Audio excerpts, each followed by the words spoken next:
अधिकृत चैनलों पर भाई बहन पर सवाल उठाया जाता है, मनगढ़ंत कहानियां रची जाती है। एक वीडियो शेयर किया गया कि राहुल जी और प्रियंका जी में मनमुटाव है।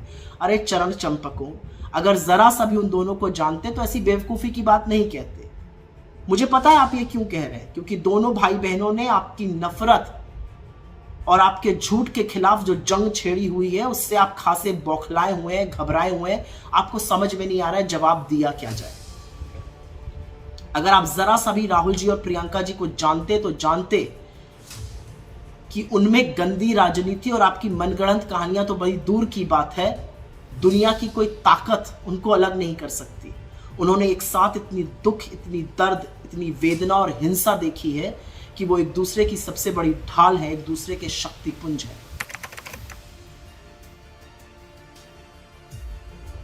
भारतीय जनता पार्टी का निम्न स्तरीय घटिया, दो कौड़ी का घिनौना काम जो दो रुपल्ली के ट्रोल कभी पर्दे के पीछे से करते थे, अब वो भाजपा खुद कर रही है, उनके अधिकृत हैंडल कर रहे हैं। बददिमाग प्रवक्ता बेहूदी और भाईयात बातें कहते हैं टीवी चैनल पर, फेक न्यूज सरगना उसको फैलाते हैं, सांसद और मंत्री भोपू बन जाते हैं। अधिकृत चैनलों पर भाई बहन पर सवाल उठाया जाता है, मनगढ़ंत कहानियां रची जाती है। एक वीडियो शेयर किया गया कि राहुल जी और प्रियंका जी में मनमुटाव है।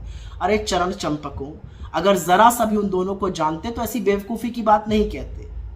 मुझे पता है आप ये क्यों कह रहे हैं, क्योंकि दोनों भाई बहनों ने आपकी नफरत और आपके झूठ के खिलाफ जो जंग छेड़ी हुई है उससे आप खासे बौखलाए हुए हैं, घबराए हुए हैं। आपको समझ में नहीं आ रहा है जवाब दिया क्या जाए। अगर आप जरा सा भी राहुल जी और प्रियंका जी को जानते तो जानते कि उनमें गंदी राजनीति और आपकी मनगढ़ंत कहानियां तो बड़ी दूर की बात है, दुनिया की कोई ताकत उनको अलग नहीं कर सकती। उन्होंने एक साथ इतनी दुख, इतनी दर्द, इतनी वेदना और हिंसा देखी है कि वो एक दूसरे की सबसे बड़ी ढाल है, एक दूसरे के शक्तिपुंज है। पर ये बात आप नहीं समझिए। क्या कहा? राहुल जी राखी नहीं बांधे। राहुल जी ने ना सिर्फ इस साल राखी बांधी, बल्कि वो अपनी बंधी हुई राखी को पूरे साल उतारते नहीं है। या तो वो टूट जाती है या वो रक्षाबंधन तक बंधी रहती है, और ये बात उन्होंने खुद कही है। I wear my Rakhi until it breaks. No. He was giving me a high five. Sorry. But you enjoyed the high five. You can give me a high five too. So I don't take off my Rakhi. I keep it and it's there. I think it will stay there till next Raksha Bandhan at least. इस साल भी उन्होंने राखी बांधी और इसका उल्लेख किया कर्नाटक में गृह लक्ष्मी योजना के कार्यक्रम के दौरान, जब उन्होंने कहा मेरी बहन ने मुझे राखी बांधी और मुझे खुशी है कि कर्नाटक की महिलाओं का सशक्तिकरण हो रहा है।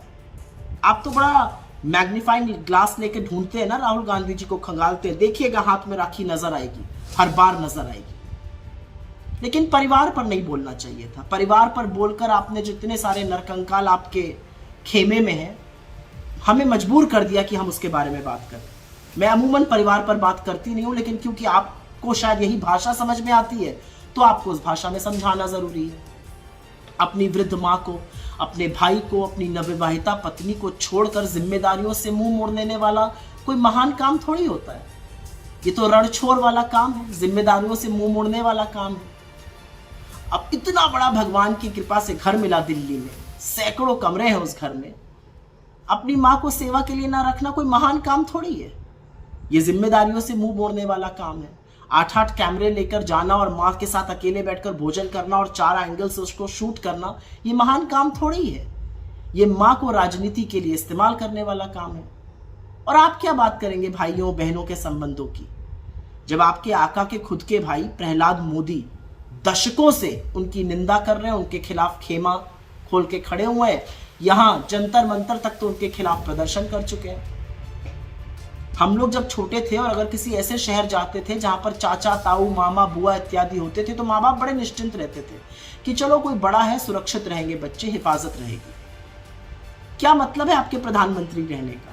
क्या मतलब है सैकड़ों के इतने बड़े घर में अकेले रहने का, जब आपकी एक अकेली भतीजी आती है और रेलवे स्टेशन से उसको जाना पड़ता है कोई गुजरात सेवा समिति का कोई भवन है और वहां पर उसका पर्स छीन लिया जाता है। क्या आपकी एक छोटी सी भतीजी आपके साथ आकर नहीं रह सकती थी? क्या आपका चाचा या ताऊ होने के नाते कोई कर्तव्य नहीं है? जिम्मेदारियों से मुंह मोड़ने वाली जो आपकी पुरानी आदत है, उसका खामियाजा आज देश भुगत रहा है, क्योंकि आप 140 करोड़ की जनता की जिम्मेदारियों से भी ऐसे ही विमुख रहते हैं। तो कुछ बातें हैं जो राजनीतिक जीवन में कहनी नहीं चाहिए।